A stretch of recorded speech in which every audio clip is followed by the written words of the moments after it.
Vijayadurga nursing కళాశాలలో పుల్లూరు మండలానికి సంబంధించినటువంటి ఒక ఒడ్డెర కులానికి చెందినటువంటి విద్యార్థిని బత్తల సరస్వతి అనేటువంటి అమ్మాయి కౌన్సిలింగ్లో ఆ కళాశాలలో సీట్ రావడం జరిగింది.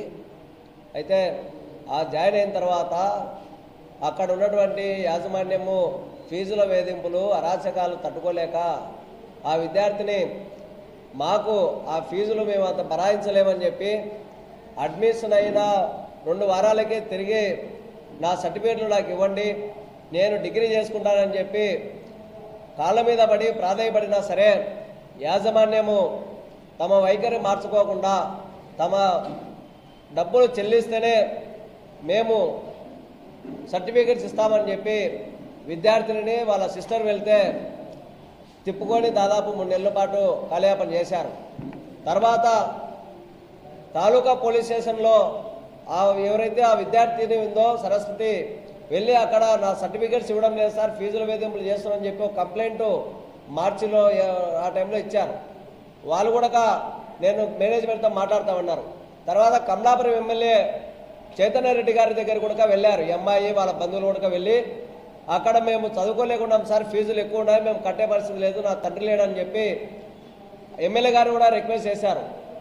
మొత్తానికి 35,000 రూపాయలు డబ్బులు కట్టమని చెప్పి మేనేజ్మెంట్ ఫైనల్గా కంక్లూజన్ వచ్చిన తర్వాత ఆ 35,000 తీసుకుని పోయి డబ్బులు కట్టడానికి వెళ్తే మొన్న సాయంత్రం ఆ విద్యార్థిని వాళ్ళ అక్క ఇద్దరు వెళ్ళి మేనేజ్మెంట్తో మాట్లాడడానికి ప్రయత్నం చేస్తే 35,000 కాదు 52,000 కడితేనే ఇస్తాం, నువ్వు చచ్చేస్తావు బతుకుతే బతుకు అనేటువంటి అసలు సభ్య సమాజం తలదించుకునే విధంగా కించపరిచే విధంగా వాళ్ళు ఒడ్డెర కులానికి చెందినటువంటి వాళ్ళు కాబట్టి మీరు కూలిపోతే పని చేసుకుంటే కూడి తినేటువంటి వాళ్ళు ముండలు, లంజముండలు, లోఫర్ ముండలు అని చాలా నానా రకమైనటువంటి వాక్యాలు, అనుచితమైనటువంటి వాక్యాలు, అసలు ఆ మైనర్ బాలికలను అంత దుర్మార్గమైనటువంటి మాటలు మాట్లాడటం అనేది ఆ కరస్పాండెంట్ రమణారెడ్డి గారికి సరైనది కాదు.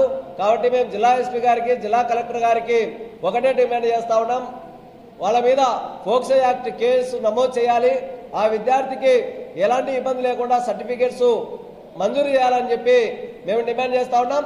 అలాగనే ఆ కళాశాలలో ఒకే బిల్డింగ్లోనే 4 కళాశాలలు నడుపుతున్నారని చెప్పి కూడా మాకు సమాచారం వచ్చింది.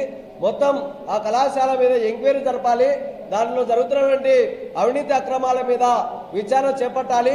ఇతర రాష్ట్రాల నుంచి కూడా ఇవాళ అడ్మిషన్ చేసుకొని మా కళాశాలలో మా విద్యా సంస్థలో మీరు ఎలాంటి ఫీజులు కట్టాల్సిన అవసరం లేదు, గవర్నమెంట్ నామ్స్ ప్రకారం గవర్నమెంట్ చెల్లించే డబ్బులు మాత్రమే మేము తీసుకుంటామని చెప్పి ఓ వైపున ప్రచారం చేస్తూ రెండో వైపున అడ్మిషన్ జారీ అయిన తర్వాత ఇవాళ 1,000 రూపాయలు డబ్బులు కట్టమని చెప్పి విద్యార్థుల్ని ఇబ్బంది పెట్టేటువంటి కార్యక్రమం ఈ ఎవరైతే Vijayadurga nursing college correspondent Ramana Reddy గారు చేస్తున్నటువంటి అక్రమాల మీద మేము న్యాయ పోరాటం చేస్తాం.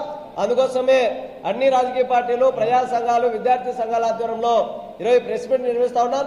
ఇప్పటికైనా సరే జిల్లా కలెక్టర్ గారు స్పందించాలి, దీని మీద ఒక ఎంక్వైరీ చేయాలని ఇప్పటికే తాలూకాలో కూడా నిన్న సాయంత్రం ఒక కంప్లైంట్ కూడా ఇచ్చాం. సిఐ గారికి అలాగనే ఎస్ఐ గారితో కూడా మాట్లాడాం.